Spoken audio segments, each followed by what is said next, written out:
like a case of tuna, Matt. Hell yeah. The big ones too, like the 40. One of them's like 29 grams of protein. One of them's 40.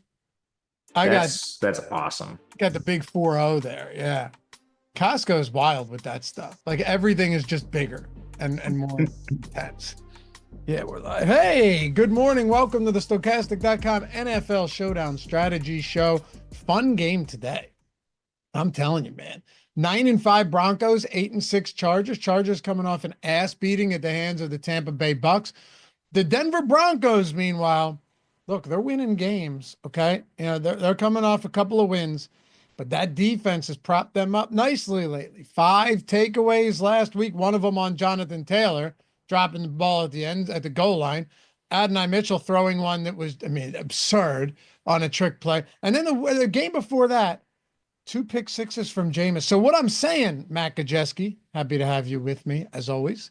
16 weeks of this so far, is that it's going to be interesting to see the Broncos against the Chargers team that is second. They have the second fewest turnovers in the league. Herbert has the fewest interceptions.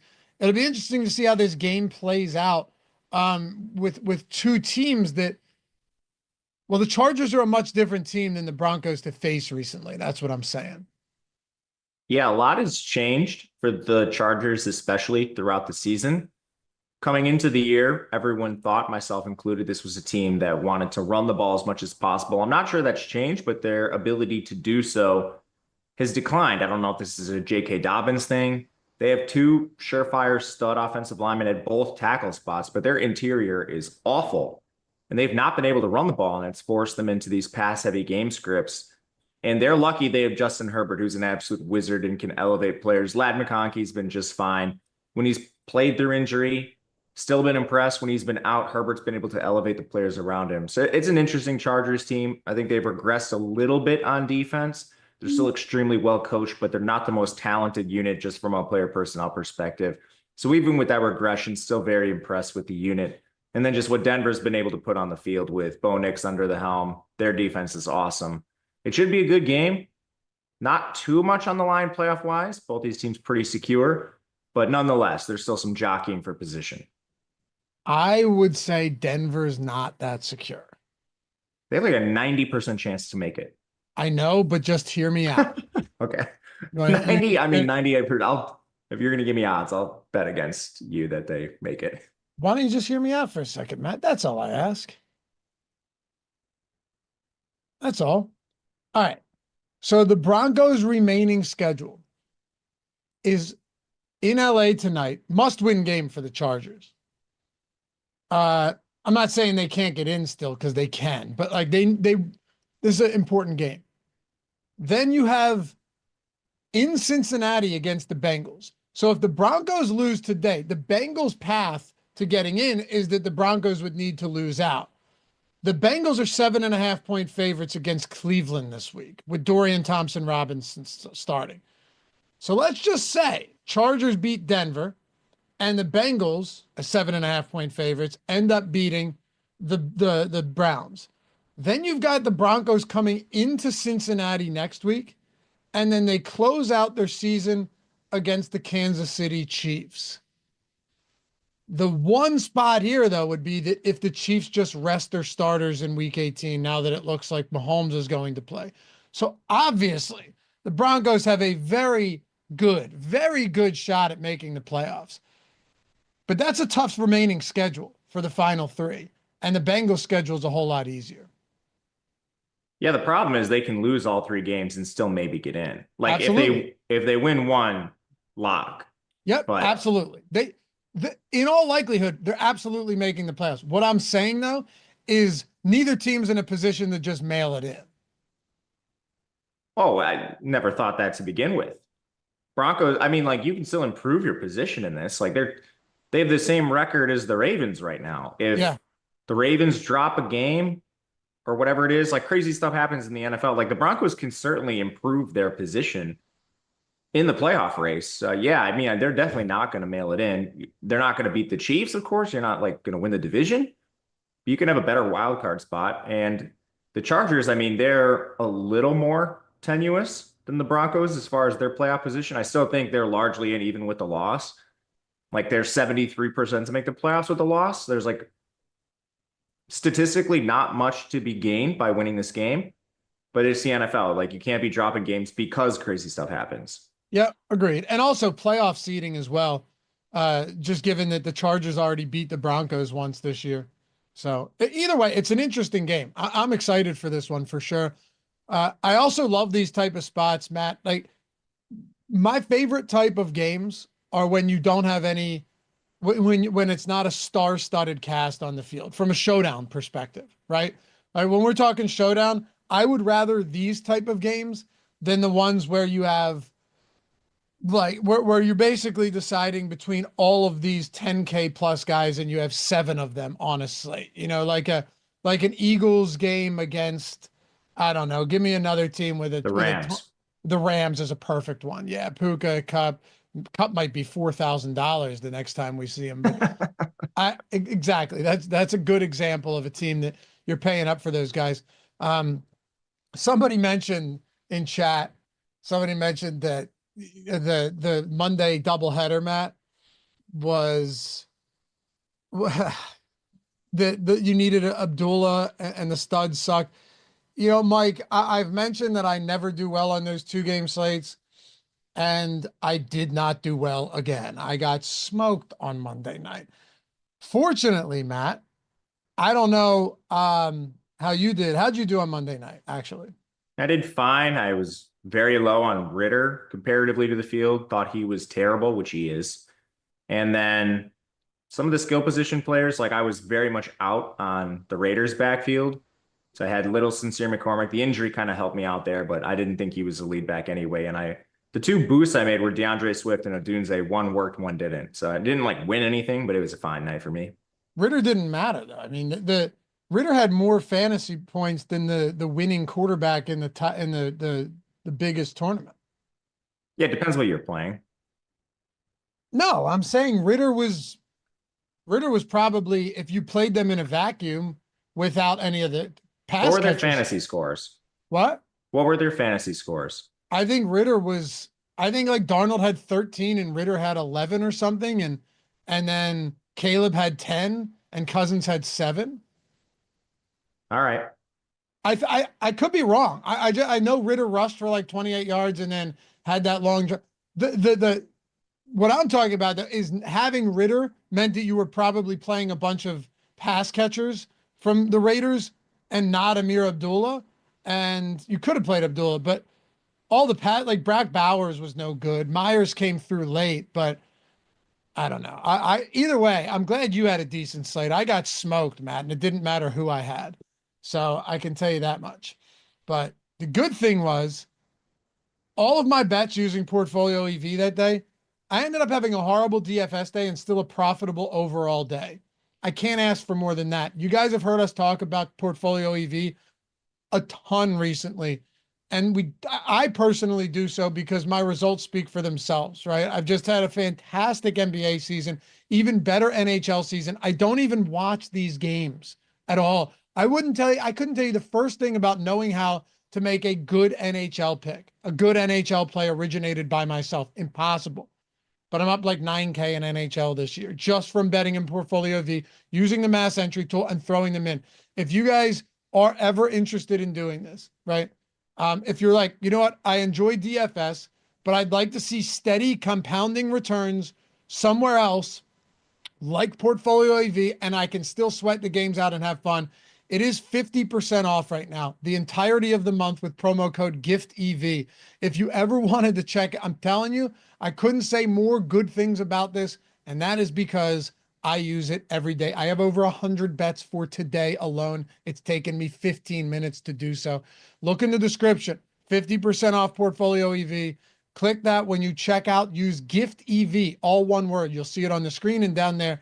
Get you 50% off the entirety of the month. It doesn't matter if you're starting with $100. Greg turned $100 into $650 since the start of the NBA season. It doesn't matter what you're starting with. Just get on as many books as possible and use the tools. I don't know, Matt. When you have a tool like this, it'd be almost criminal not to take advantage of it if you're in legal betting states. Yeah, you're almost doing yourself a disservice because it's not hard to use. The returns are like, I don't know how many more case studies you need to see of this thing being successful. Like so many people have used this, not just in the public, on our very own team. And they're like Greg's documenting this day by day. Like he has threads of like, Yeah. okay, this like, and some days it goes down, but most days like you're going up. So yeah, I mean, it's wild that this is available to the public right now. It is actually too cheap. Yeah. Price will likely be going up in the future. Use it while you can.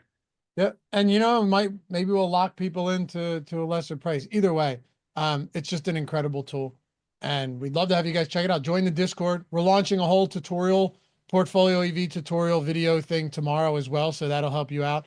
But just a ton of games today too. A ton of games today. What a time to jump in, hockey and basketball. Gift EV is the promo. All right, let's dive into it, Matt. We'll kick it off up top, and I want to get your thoughts on a couple of things here. First being Bo Nix and Justin Herbert. These are the two highest priced guys. Bo Nix threw two interceptions over a 10-game span. Over the last two, he's thrown 5 interceptions, but he's still doing things. He's still throwing touchdowns. Courtland Sutton's still been a stud. Both of these guys to me are just very, very much in play in a game like this. Could it be a struggle offensively? Absolutely. I could see that. But both of them are actually no strangers to running the football. I am a little bit concerned that Herbert didn't do it at all last game coming off of that injury. The guy's a warrior. He's probably, a little bit better this week. Maybe we see him rush it a little bit more. Bo Nix hasn't been running the football as much, but they both can. Either way, neither of them have competent running games. Yeah, I think with them on this slate, it's almost a discussion of what's around them. Because Denver is super spread out as far as their pass catchers go. They have some stuff to talk about in the run game with McLaughlin out. So there's very little clarity. When you have a quarterback like Bo Nix who does run the ball, it's going to ebb and flow week to week. Like a bunch of people coming into last week are like, oh, Bo Nix isn't running anymore. I'm like, you guys are absolutely out of your minds. He's one of the best scrambling quarterbacks in the NFL. Like there are going to be game scripts where they're getting pounded or they're pounding their opponents where he doesn't need to run the ball as much. But he's going to be a part of their run game. Like, let's not get out of control with this. He's like, as far as quarterbacks go, he's like near the top 10, probably in it as far as rushing production. So yeah, I'm not discounting Bo Nix's rushing abilities. It's just absurd. The thing you can do with Herbert is that injury. Otherwise, prior to getting hurt, he was running at like career high levels, not just scrambles, design stuff too. I think you can dock him from a rushing perspective because of that, the injury that is. But man, I mean, it's really hard not to like both of these quarterbacks. And for a rare change, I'm interested in them both in the captain spot. More so Nix because his rushing ability is bankable. But it just comes down to who are the studs you would be playing confidently. Like in GPPs, you can do almost whatever you want for contrarian stuff. But who confidently can you play in the captain spot over Herbert and Bo Nix? I think the answer is Ladd McConkey, and I think that's it. I would give you one more. And I know I'm not getting a ton of him right now, but Courtland Sutton. Oh, yeah. Sutton, I agree with. I think you could play Sutton too. Yeah. I agree with everything you said, though, on these guys. Like, Herbert's coming. The other thing that sucks is it's like, oh, well, maybe his ankle got a little bit better. It is a short week, so that kind of sucks. Also, rushing, they got blown out last game. So what's the point of even running Justin Herbert in a spot like that? Like, that game was never competitive. But man, dude, that happened with Nix for like 2 weeks, and then they're like, "Oh, Nix isn't running anymore. Yep. Like, gotta project him for 0." Yeah, I know. Here. It's crazy. Courtland Sutton, how about this? Remember that game? You and I actually did a show. I believe it was a Monday or Thursday night football game. Remember they went into New Orleans and they smoked the Saints. It was 33-10 game. They just beat the shit out of them. Spencer Rattler was the quarterback. Game was never competitive. Courtland Sutton in that game was targeted 0 times. His only target, if I recall correctly, was on the sideline, ended up being a pass interference call, didn't count in the box score. Since then, listen to his targets since that game. 11, 10, 9, 8, 10, 9, and 9. And a lot of these games have been blowouts. They trashed Indy. He had 9 targets. They crushed Atlanta. He still had 8. You look at a lot of these games, like a Carolina game was never competitive. 11 targets, 29% target share since then, 7 games. No one's even close. you look on the season, you want to look at end zone targets, Matt? Nobody has more end zone targets than Courtland Sutton. Marvin Harrison is tied with 14. Only Justin Jefferson and Jamar Chase have more red zone targets than Courtland Sutton. So that's just a long way of me saying this guy is the clear, undisputed number one in this offense. And no one's even close to him. He's not treated like it. If you just isolate, I don't know, really, if you could do like the last 8 games, last 5 games, last 4 games, he's top 10 in the NFL in most major receiving categories. Yeah. Which flies way under the radar. I wasn't expecting it until I started looking into this slate a little bit. But it's like, damn, Courtland Sutton is he's towards 10. It's not like he's approaching Jamar Chase, Amon-Ra, Nakua, CeeDee Lamb. But I mean, he's firmly in the top 10 in a lot of major receiving categories. Extremely talented player who's not leaving the field. And you just can't say that about anyone else on Denver other than Knicks. He's literally going to play almost every single snap with a locked-in target share that's going to approach 30% in most games. Like, he is maybe one of the alpha receivers in the NFL that just, for whatever reason, people do not consider to be an actual alpha. I know. I'm a huge sucker when it comes to Courtland Sutton. So you're not going to tell me anything I don't agree with there. I'm happy to see him play with competent coaching and competent quarterbacking, right? And he's just, the volume has really been there. Guy's got 300-yard games over his last 7. The season started off terribly. You look at him, you get 5 touchdowns, 300-yard games, averaging 9.5 targets per game since that 0 target game. So yeah, for me, the 4 bona fide studs here, and then in my opinion, it falls off a cliff, are McConkey, Herbert, Nix, and Courtland Sutton. If you wanted to try and make an argument that it's Quentin Johnston, go for it. I think you're going to have a difficult time with that. This guy is targeted heavily in the end zone and in the red zone, but he lines up outside over 90% of the time. Surtain is one of those guys. I'm not saying he just flat out shadows him, but you're going to see a lot of Pat Surtain treatment. He's off the injury report. Meanwhile, Ladd McConkey's got Jaquan McMillan, who's good, but he's going to avoid Surtain. He's going to be, he lines up in the slot over 75% of the time. I'm not a huge fan of, I know, by the way, that you're not a big matchups guy, so I'm curious to get your thoughts here. But with Quentin Johnston only being $1,000 less expensive than McConkey in what I perceive to be a pretty terrible matchup, to me, it's just, I like McConkey so much more than I like Quentin Johnston here. I think he's overpriced. He's so touchdown dependent. It's crazy. Well, to your point, and the reason the matchups aren't super important to me is it's very easy to avoid them. You find few instances of corners like following a receiver around the field in today's NFL. However, if you do look at that stuff, Surtain has one of the highest rates in the NFL. They actually do use him in that area a little bit more than most teams. So it is like an interesting tiebreaker. And I mean, aside from the matchup stuff, like Ladd's just a way better player than Quentin Johnston. It's not even remotely close. So when they're this close in price, I'll just find my way up to Ladd really without question. The matchup stuff is kind of just an extra little feather in the cap. For Ladd today, he should avoid most of the tough coverage for this Denver defense. I mean, they just don't have a pass catcher who's even remotely close to him talent-wise. Right. Nobody. Ladd's good, man.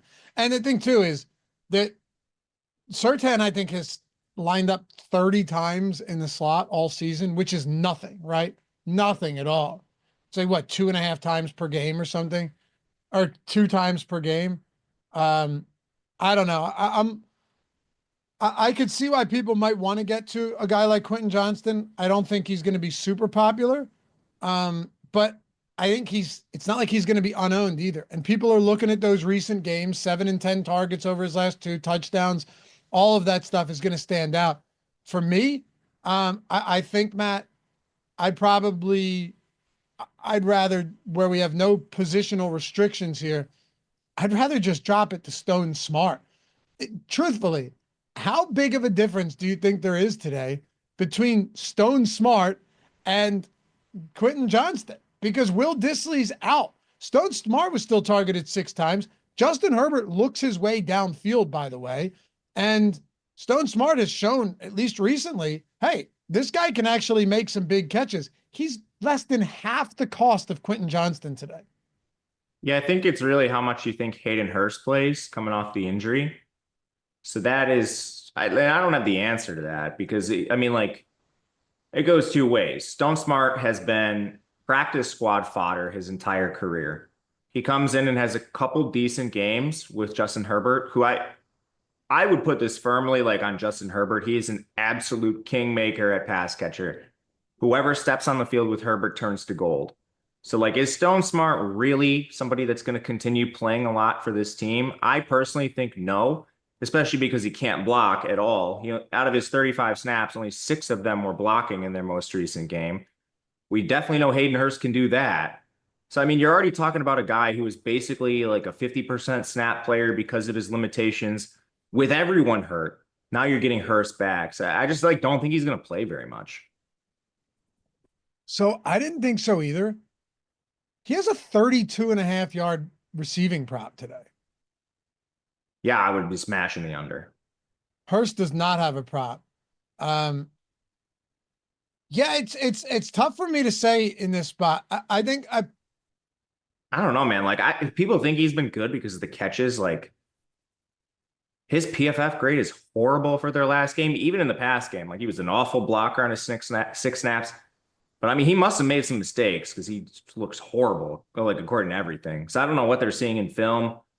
I mean, I just don't think he's very good. And I mean, clearly he's not. He's a practice squad guy who's been elevated because of injuries. It's just like Hayden Hurst was the starting tight end for this team at the beginning of the year. For all his limitations, he's a complete two-way player at the position. He was a starter. It's weird, though. He got hurt, comes back a couple weeks later, and his role had been minimized down to nothing before he got hurt again. So, well, they had Disley, who's also a good two-way. Like, I understand. I understand that. All I'm saying is that Hayden Hurst fell out of favor when he came back. So we'll see how that plays. I think you're right that the under on Stone Smart there is still viable, very viable. All I'm saying, though, is that when I look at some of these other price points, like, we can use Hayden Hurst as a proxy for all I care. I'd rather go to a $1,600 Hayden Hurst in these lineups than an $8,400 Quentin Johnston. For sure. That part we agree on. Quentin Johnston, I don't know. Maybe he ends up just having a huge game here, but it's a tough spot. I mean, he's overpriced for his projection. There's no way to get around that. Guys that are overpriced for their projections still have big games all the time. So if you want to take that risk and play him, go for it. But I'm finding $1,000 to get to Ladd. I mean, there's a ton of guys that are cheaper than Quentin Johnston that I have way more interest in. Running backs, tight ends. Like, we didn't even talk about the cheap Denver receivers yet. And I'm not a huge Stone Smart guy, but there's plenty of options in those price ranges that I am interested in. Sure. Yeah, when you look at a guy like Javonte, I feel like we've had a ton of Javonte Williams that you and I have talked about on these slates this year. It's right. It feels like I think we've had a decent amount of these Denver primetime games. We didn't we have the one right after the Audric Estime career high in snaps, and he hasn't even seen anything remotely close since then. Yeah, we definitely did. Yeah. That was a rough one. Maybe they were on like some Monday night double headers or something too. I just remember talking about them a lot, but I hate this backfield, man. You're right that you mentioned it early in the show that Jaleel McLaughlin is out. All right, that's interesting. But at the same time, you have just seen such limited work on the ground for Javonte Williams. Sean Payton is clearly not a huge fan of this guy on the ground. McLaughlin played 24% of snaps last game. Obviously, Javonte Williams gets a lot of these snaps because he's running routes, and Audric Estime played 21%. But at this price point on Javonte, not only are you banking on rushing production, no team's allowed fewer rushing touchdowns to running backs this season than the Chargers. I think they've allowed 2 all season, which is crazy, 3 through the air. But besides the point, Javonte not only needs to be getting the work, he also needs to be productive. We have seen one decent game out of him since week 8. One good game.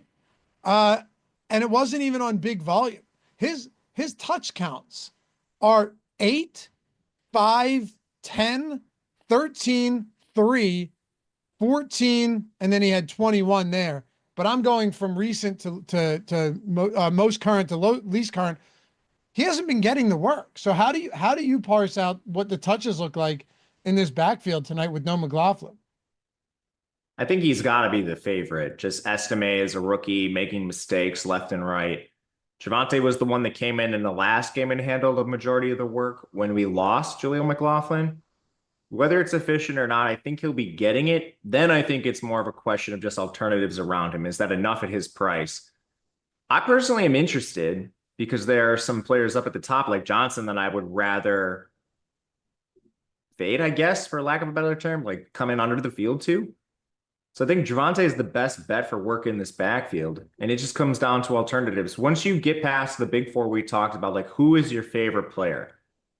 Javonte is in the conversation. I'm not sure he's my favorite, but I don't know. I prefer him more than, like, as far as just this range goes, more than Quentin Johnson, certainly more than Gus Edwards. Vidal is a debate I think you could have, but I'm a little worried about that situation. I like him more than Josh Palmer. So I don't know. He might just be by default my next favorite guy among the expensive, semi-expensive range once you get below the big four. You're right. It's a default play. It's nothing else. It's just by default because, first of all, Greg Roman doesn't want to throw the football to running backs. You saw Vidal out there a lot in a game where they were getting smoked the entirety of the game, and he still only had 2 receptions. Gus Edwards wasn't targeted a single time. This guy is very simply as touchdown dependent as you get. I just looked at it now, because I'm not like game log surfing, but I was curious. Gus Edwards doesn't have a single game with double-digit fantasy points this season. Yeah, and I don't know. I do not know how that backfield's going to go because they leaned into Vidal when they were trailing. He had a horrible game. Yep. Like, this is one of the worst pass blocking performances I've ever seen. Just looking at PFF to cross-reference this, just like an absolutely, utterly atrocious pass blocking. Great. I mean, you can't put him out there on third downs if he's going to do this because your interior offensive line is weak. They are giving up pressure to Herbert, and if your running back who's being asked to pass block can't handle it, like they need to put Gus Edwards in there. Gus Edwards is an absolutely inept pass catcher. But one thing he has been decent at is pass blocking, and his pass blocking grades dwarfed Kamani Vidal's in the last game. So I'm a little worried about the snaps for this team. I would not be surprised if Edwards jumps back into the fold with more snaps, not in like meaningful stuff, but just can we get a guy that's actually a competent pass blocker out there so Herbert's not dying on his bum ankle? They missed Dobbins sorely. Big, unbelievably bad. I didn't think it was going to be like this, but man, they really missed Dobbins. Yeah, if Vidal was able to kind of soak up some of that role and pass block a little, it would look different. But with Gus Edwards, like you're saying, though, it's a double-edged sword. He's not a good pass catcher, but he's a semi-competent pass blocker. So either you use him out there only to pass block, but then Vidal's a guy that can't pass block for shit. So you don't really have many, you don't have any alternatives. There's no recourse here. It's tough. But going back to what you said, if you were to take, let's go from below Quentin Johnston. So the Javonte Williams down to right before the dead zone, which is these backup quarterbacks, right? You've got Javonte, Gus Edwards, Vidal, and Palmer. Gus Edwards and Vidal are, in essence, the same price as Javonte. It's a bad group of running backs today, and to pay that much for Vidal seems almost criminal, given that they don't really throw to running backs, even if he's out there running routes. I agree with you. That's why I like Javonte more than these two. I'm with you. Yeah. But it is definitely by default. Yes, absolutely. I think once you get past that, Vidal is number 2 for me, slightly, because I still think Edwards might play more than him on any given week because of the mistakes Vidal continually makes out there. But yeah, I mean, that's a double-edged sword too. He's a rookie. Maybe he gets better. Who knows? He's just been bad. There's no way around it. So is Edwards, but at least Edwards does something that's valuable to the team in pass blocking. So I mean, I don't know. That's my argument for it. I don't hate Palmer here. Like if I'm going to play an outside receiver against the Broncos, I'd rather take the $2,000 discount on Palmer. Yeah, he plays almost every snap. I have no Yeah. problem with Palmer. Targets ebb and flow quite a bit, Which is but fine on a showdown slate. for sure. Like target counts of 8, 1, 9, 3 last 4 games. I know. I know. I saw that too. It's all over the map. But also, Quentin Johnston has seen some similarities there outside of his last 2 games. They all ebb and flow. It's just right now, people are going to assume that Quentin Johnston's are static.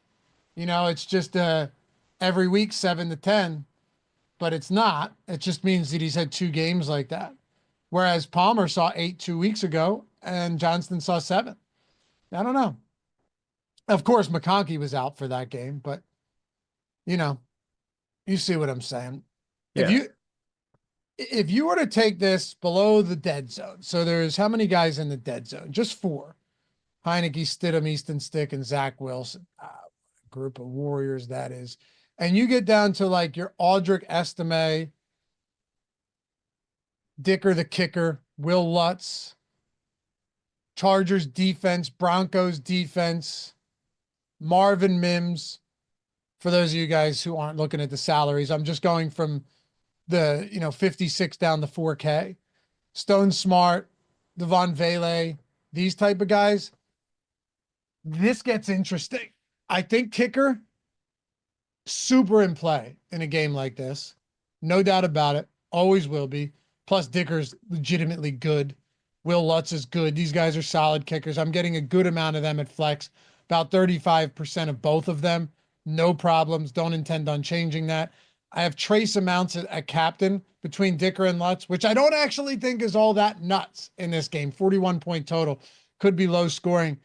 And then you start talking about your Marvin Mims, who is just, true boomer bust. Devon Vele has played a pretty integral role in this offense, but he ebbs and flows as well as far as targets go. How do you prioritize this range today? They will all ebb and flow because they're all part-time players. Yep. Which is tough, very hard to parse. Vele plays the most. I think you can bank on that.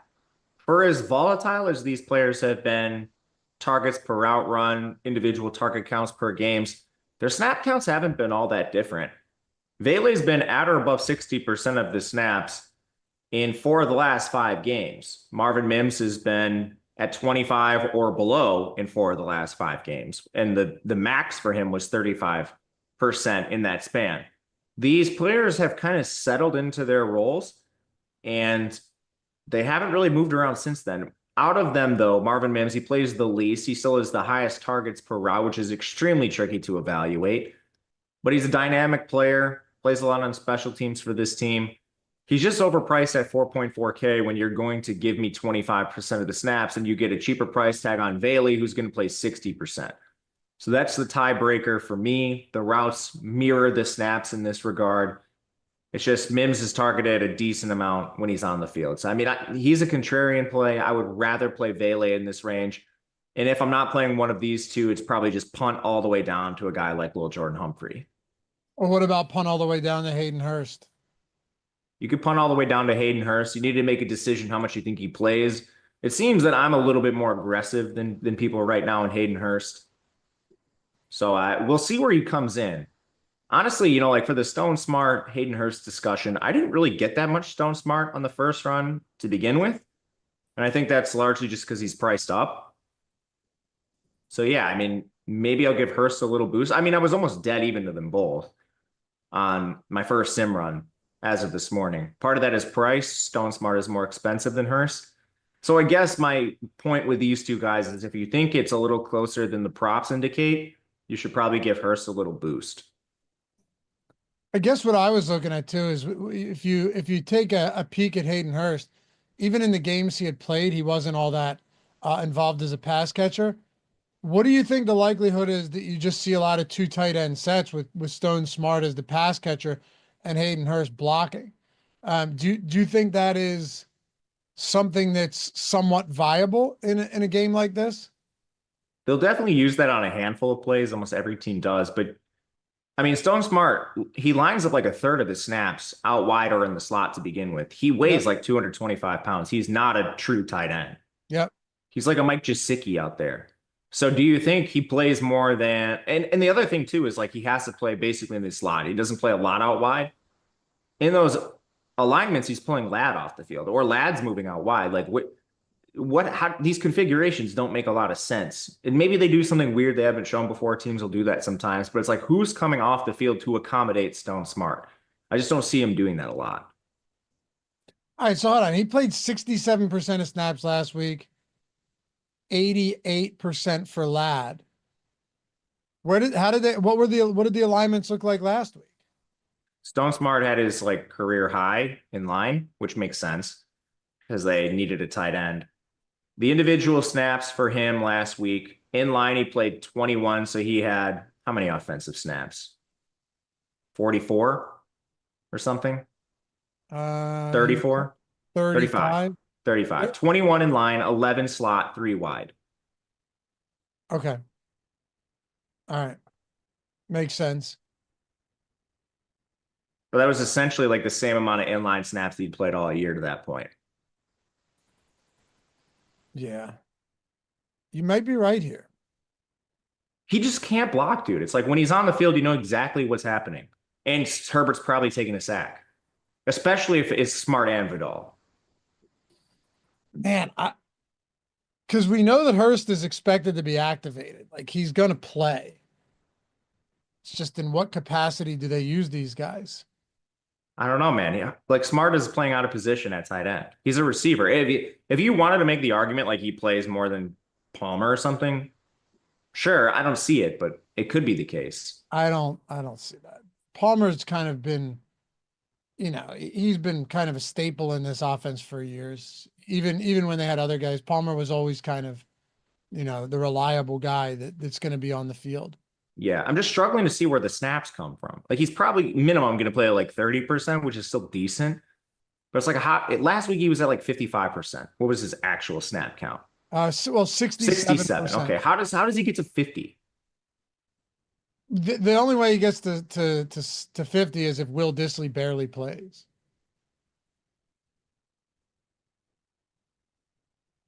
That would be a little surprising to me. I don't know, like Tucker Fisk and Eric Tomlinson played a lot last week. Yeah. Because they're blockers. Like Smart can't block. I don't know. I'm gonna think about this through the day because there's clearly a disagreement between me and the prop market. Like if his prop is 32.5 receiving yards and it remains that, I need to look at this more, but it's just hard for me to see where these snaps are coming from. Well, you and I, and I'll credit you here if you end up being right, because this is more your thinking, but you and I have been pretty accurate with this stuff throughout the year. Like the Colby Parkinson, I remember, mentioning like hammer that under at 22.5. Remember when we had seen the negative trajectory and it was a showdown game and his prop was 22.5 and, he's popping a little bit in the Sims as a result because you use that to kind of guide the projections. And then by the time that game finished, or by the time that game started, his prop was down to like 12.5, Matt. It had dropped 10 yards and he ended up not even being targeted in the game and barely playing. So you might just be ahead of this one. It's very possible. It's still early. These odds, these lines for these primetime games move a lot throughout the day. Yeah, they definitely do. And I don't know, they got pounded in their last game too. That's like perfect situation where you'd use more like 4 wide stuff, which suits Stone Smart. It's like your receiving tight end. If this plays to the spread of 2.5, or the Chargers are leading in this game, I just think you might see like 40% of the snap. Well, I don't know. I'm going to think about it. Jerkwad, is that how you say your name? In chat. It's weird that these dudes that can't block are getting run in a Jim Harbaugh offense. Look, I would say it's just out of necessity. They don't like they needed some pass catching. Who else did they have? Right? Like you don't have J.K. Dobbins out of the backfield. Will Dissly, who's been a revelation for them, he was hurt. They don't have anybody. So that would be my guess. It's just that. Yeah, and they got pounded in their last game. So, like, yeah, when you're losing by 23 points, you play more receiving guys. Yep.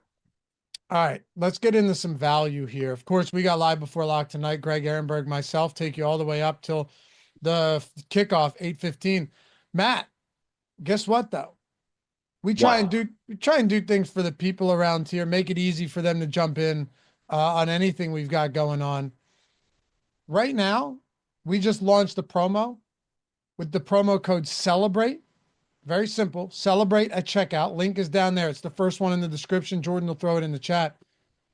You get Sims Max, NFL Sims Max, all the way through the Super Bowl for $179. Now you go, $179, is that good? Well, that's 2 months. That's 2 full months. It's 8 full weeks. That means it would normally be $200. 1 month of NFL Max is $200. This is the max, the top tier subscription that we have, where you can simulate up to 10,000 lineups in the contest generator, sim up to 10,000 lineups, has every tool that we have for NFL across the board. Typically is $200, right? If you guys playing MME, you know, and any contest for that matter, normally be $200 a month. Not only are we giving you the buy 1 month, get one free essentially, but it's actually buy less than a month because it's $179 for 2 full months, every single tool, everything we have for $179. And here's the thing, look, I don't need to say much because I look at Aaron Costas, who just won the live final, the fantasy championship over on FanDuel, Matt, rocking the avatar. And his tweet was very simply, I just picked a lineup from the Sims. Okay. Dude took down $1 million with that. Bunt Cake took down $1 million earlier in the year. We had another guy we rock using the tools, the poker player, what's his name? DC on Thanksgiving, won the $1 million on Thanksgiving. I could go on and on about just the overall value of these tools and what amount better they're going to make you as a player. But Red Skittles right there. He said the Sims work, I promise. Yeah, he took 4th in the millie just last month for $25K. I could go on and on, man. Just throw up a highlight reel of everything we've had. These tools are fantastic. And this is the best deal on the Sims Max I think we've done all year. Yeah, I mean, take advantage of this right now when we have a ton of slates coming up. And for NFL specifically, it's helped me remove a lot of mistakes I make in my process, whether somebody's over-owned or I personally have a bias towards a player. Happens all the time for me specifically. It'll help me rein those things in check. And I think the best thing about this is it's so customizable to however you play. There's contest archetypes, there's uniques. Whatever style of player you are, whether you build one lineup from the single lineup simulator all the way up to 150, and you need to generate these massive fields for your million maker style stuff. There's late swap that has definitely saved my life a couple times. There's everything you could possibly want. I suggest checking it out, using it for all the slates we have. There's a ton of them for NFL the rest of the way, learning the process and then profiting. We have Thursday, Saturday, Sunday, Monday football this week. And then you have Wednesday next week on Christmas, 2 Wednesday games.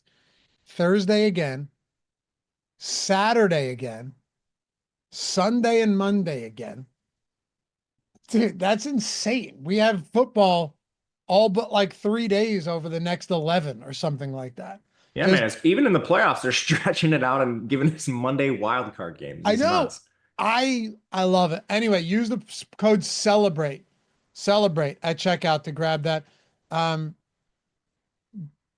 Yeah, exactly, Jerkwad. I said once you use and understand Sims Max, you would feel dumb playing without it. Just price it in. Exactly. Josh Gillum, the average person can't afford $179 to be fair. Anything cheaper? Yeah, perfectly fair. Yes, we do. The link right below the top one, join any of our sportsbook partners, get the Sims free. You're getting the core package, $100 value free. It has the Sims. The only difference is you can generate up to 1,000 and not 10,000, but I know a ton of people that use this link join have had amazing success with it. Click that link, follow the steps, sign up on a sportsbook. That's it. Deposit like 10 or $5, whatever the minimum is. Get your bonus bets, get your match deposit bonus. If you're in a non-legal state and you want to use a pick'em site, place a bet. The moment that bet settles, simply send us a screenshot to our email, support@stokastic.com, of your first settled bet and of your welcome email, and you'll get a free month that way. Yep. Sims Core package. And if you were to sign up at 4books or 4pick'em sites, that's 4 months of whatever sports you want. Just let us know in the email. So yeah, we always have ways for you guys to check the tools out. It's just with the Celebrate promo, it's the max package, and we never do promos for that. So I figured I'd let you guys know. And it's the entirety of the rest of the season, as Matt said, with some huge slates. All right. Tell me about tell me about some of these dirt cheap options down here. Are we going to any of the sub 1K options on a slate like this? Can we make it work? Is it even viable? Sub 1K is, Yeah, it's gross. It's gross. You've got some tight ends that are going to play a handful of snaps. I'm not sure who the Chargers are all going to have active today because of the Disley thing. You'll have to monitor that. But I don't really think there's much down here. Watson should be up for Denver as the third running back. Watch that. I don't think he plays a lot. This is a guy that had some like preseason hype or something, but he's been a practice squad guy. Given their playoff status, I don't think it's like a tryout for him by any means.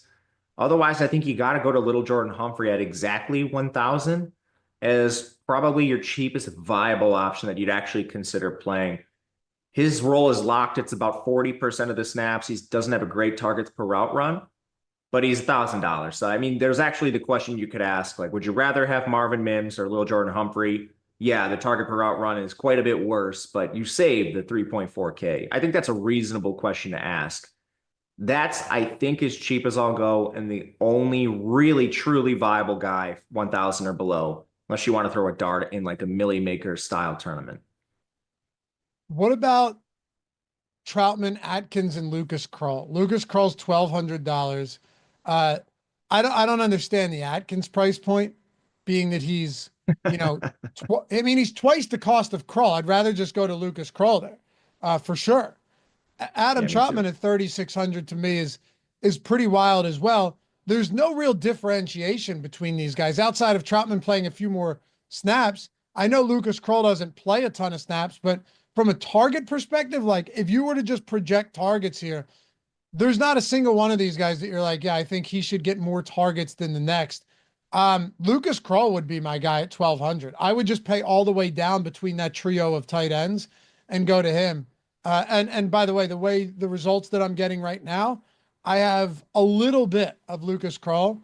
I don't have any of the other. I have one lineup with Nate Atkins. That's it. I don't have any Adam Troutman at that price point. Yeah, I think that's largely just because their targets per route are pretty significantly worse than the receivers. And you only have to pay a little bit more to get some of these pass catchers. But I agree with you. If you're playing any of these guys, for me, I would rather just go all the way down to Krull. His snaps are the worst, but his routes are actually pretty good. He led this group in routes last week. He's not like a dynamic receiving option by any means, but he seems to play that role a little bit more than the others. But I've largely just found you don't really need to play guys in this range for the most part. You can kind of stop when you get to the cheaper Denver receivers. And by that, I mean, even exclude Little Jordan Humphrey. You can play like Mims and Vele and some Troy Franklin. And I haven't really found myself needing to go all the way down. But yeah, I'm fine with Krull. I'm fine with Atkins. I'd rather play Krull, but it's a range I don't anticipate getting a lot of because of the structure of the slate. Hey, Jordan, do me a favor. Blow this up a little bit if you can. Go to lineups. I just want to see, Matt, what our lineups look like, because I'm not getting many dirt cheap players either. And I don't, to your point, I don't really think we need to. Let's see what's, I'm going to pin it in Zoom here so I can see it. Actually, easiest way would be to just blow it up on. Yeah, there we go. There we go. Okay. So the highest sim lineup right now would be McConkey, Nix, Dicker, Williams, Herbert, and Troy Franklin. So you're going with a cheap Troy Franklin. What does Franklin cost? 3K. 3K? Yep. All right. The old rookie third rounder. I don't hate that. Actually, I think at 3K, you may have mentioned it earlier. That's probably a spot that I'm okay being at. Herbert, Dicker, Chargers, Javonte, Palmer, McConkey. Looks good. Don't have to go crazy there. Javonte, Nix, Dicker, Vele, Herbert, McConkey. Scroll down, Jordan, so we can see some more of these. I want to get Matt's thoughts on these type of builds too, and then we'll build a lineup out as well.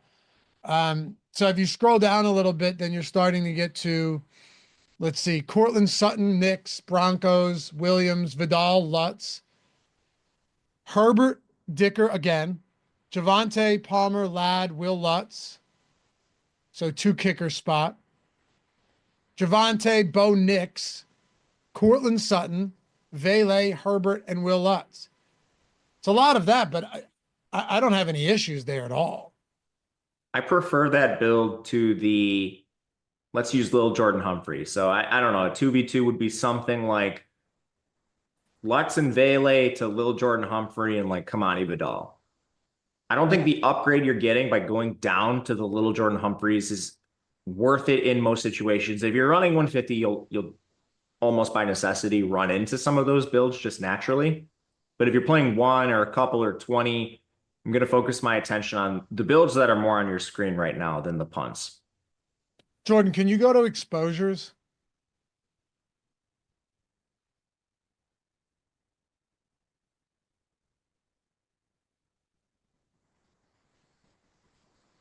All right. Herbert, go to captain exposure.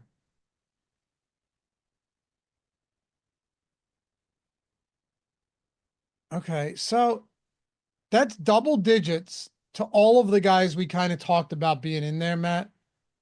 The only one I guess I'm a little bit surprised by, and I shouldn't say I'm crazy surprised because you have a lot of that space occupied by Ladd and Herbert and Nix, is 10% Sutton. I actually thought I'd be getting more Sutton the captain this week, just given that his price point isn't really far off from any of those guys. Look at the captain price points.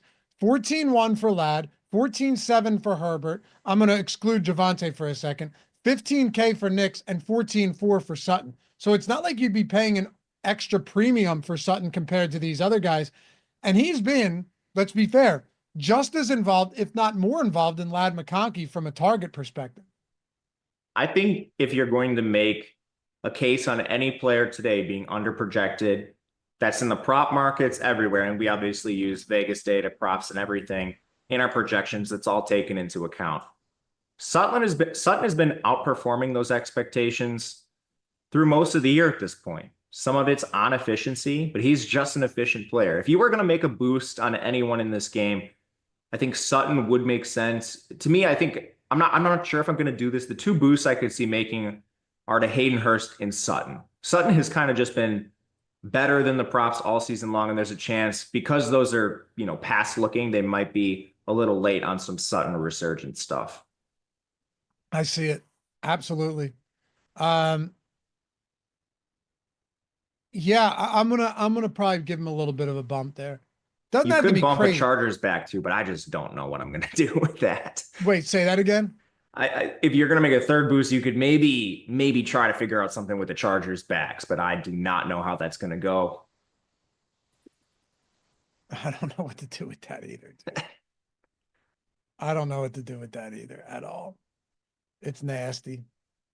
It's gross. Anyway, let's build a lineup. What do you say? Let's do it. All right. So let's have some fun with this. Let's try and build one with Sutton, a captain. I love Sutton. So do we want to stack with Knicks probably. I like Knicks in a vacuum, so. Yeah, we definitely want to stack with Knicks for sure. So we'll go, let's see. We'll go Cortland Sutton. We'll go Bo Nix. Large field 15%, Jordan. Single lineup sim, by the way, included in the light package, the core package, and the max. So whatever you're doing, if you wanted to check that out, you can do it. Let's go Sutton, Bo Nix. I'm going to throw Ladd in there. Let's see if we can make this work. All right. I'm going to put in Vele. Okay. Get us a little bit of relief here. Yeah. Now, in this spot, I'm going to go Cameron Dicker. Okay. I like Dicker. I like both kickers. I don't really have a strong preference. I like both defenses too. I could see them both having success. So do I. All right. I like Vidal enough to put him as the last man in. If you wanted to be extra contrarian and use Palmer, you could, but I'll say Vidal. All right. That was quick. Let's try it. I like it. Sometimes that's a kiss to death. I was gonna say I like it a lot. It's but we know how that goes sometimes. Yeah, last time we did this show on Monday, I liked to line up a lot. It was negative. Oh, There we go, baby. All right. All right. pretty nice. Give me another captain. So large field. Mm-hmm. Let's try one of the QBs. Let's do a Herbert. Because this one's tricky to me. You have to stack him, of course. That's what I find tricky with Herbert. Sure. So I want to test it out. So clearly we're playing lad here though, right? I think so. Let's go with one more stacking piece if you'd like. You have Herbert, lad. This You is know, why you're it's not tricky. going. I think Palmer's the next one I would use. Yeah, okay. Sure. Unless you have a strong opinion on Stone Smart versus Hayden Hurst. I don't right now. No, I don't. But I am going to throw Will Lutz in here. I All just think right. kickers are going to be pretty integral to making a lot of these lineups work today. Oh, I do not disagree with that at all. We still have enough for one more stud. When I was running the Sims, generally it's pretty easy to play 3. 4, you got to go all the way down to the little Jordan. So I'm going to put in Bo Nix. That gives us Bo Nix, Troy Franklin. Now, you could go Vele there. I'm fine with both of them. Me too.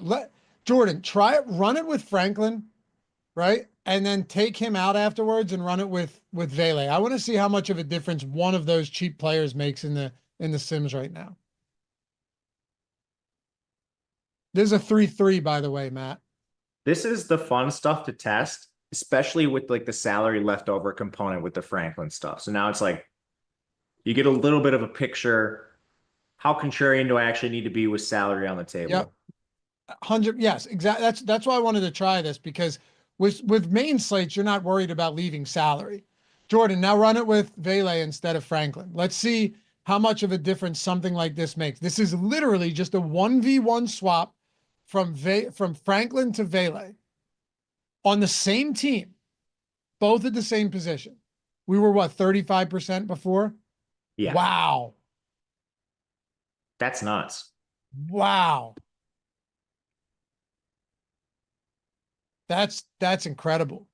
That might be our highest we've ever gotten. It might be. It might be. That might be the best we've ever done. Yep. I think it is. All right, we'll build one for FanDuel before we go. You think that's our best? Yeah, I do. I do think that's our best we've ever gotten. Okay. MVP. Let's see the prices here. I haven't looked at FanDuel pricing. It's Man, interesting because Javante's pretty cheap. Lad, I think, is a really good value on FanDuel. Let's go Lad there. 13.5. What are they doing with that? I don't understand it. I'm going to throw Herbert in as well. That gives us 10.5 remaining. I think Javante is a pretty good value on this site. Okay. Just to throw this out there, Vidal is 7,000. That's way too cheap. I'm going to throw him in. And who did you go with? Javante? All right, I'll take Javante out because if we find 500, we can get Sutton. Oh, right. Like, I think we just want to find the 500 to get Sutton. You can go Sutton, Josh Palmer here. I think that's nice. Try it. That Vidal price point's wild. It's just wrong. It's wrong.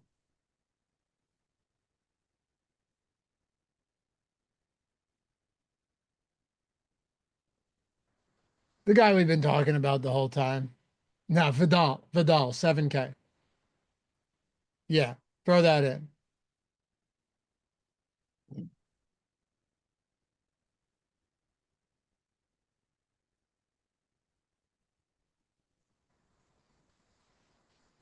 Okay, not bad, Matt, 31%. Coco said, do you want to win money or be duped? The Sims factor dupes into everything. Some slates are like dupier than others. The way I would put it is it's slate dependent. If there's a lot of options, being unique can pay off. But sometimes lineups that are duped end up being the highest ROI just because like that lineup is so much better than some other ones. Yeah. Yeah, exactly. And if Jordan, go back into the Sims real quick.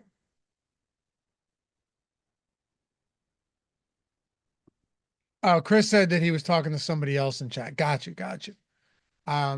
If you go to the Sims and sort our lineups, just go to lineups and sort them by dupes. This is a great thing about this tool. You should utilize this, by the way. You can always see what's going to be the chalkiest, or at least what we have projected to be the chalkiest. So yeah, if you sort by dupes, Matt, the most duped lineup is McConkey, Nix, Dicker, Sutton, Herbert, and Lil Jordan Humphrey, which makes sense. People love to play that super cheap guy to jam studs. They do. It's usually overowned, so I'm not surprised. Yep. And the second one, Sutton, Nix, Dicker, Herbert, McConkey, and then Lil Jordan Humphrey again. So yeah, all of that makes sense. Anyway, hey, appreciate you guys. You are the best. We love you. Don't we, Matt? We love them all. Yeah, I appreciate you all being here, especially those of you at work. Oh, I thought you were going to keep going. Yeah, riding forklifts right now. Yeah. Yeah, we love it. Again, whether you're watching now or after the fact, we got 2 promos going. Portfolio EV. Someone asked what that was. It's our market-based betting platform over at OddsShopper, and I'm telling you, man, it's taking the betting world by storm right now. Don't be late. Portfolio EV, market-based betting won't be around forever. To me, this may be a get in, get out thing over the next couple of years and see how much money I can make while doing so. Gift EV is the promo at checkout for that. And if you wanted to grab the Sims Max for NFL on the DFS side, all the way through the Super Bowl, every game, every single slate, we have tools for all of it. It's $179. That's a massive discount. Massive. It's not only buy one, get one free. It's buy one not for the full price and then get another one free. That's down there. Celebrate is the promo for that. So just use the links, click those promos at checkout, and you're in, baby. Any questions, my DMs are always open, and you get Discord access included with either of these. So appreciate you guys. Have a great rest of the day. We'll see you back here tonight, Thursday, live before lock, right after NBA Deeper Dive and live before lock for a big slate. Peace.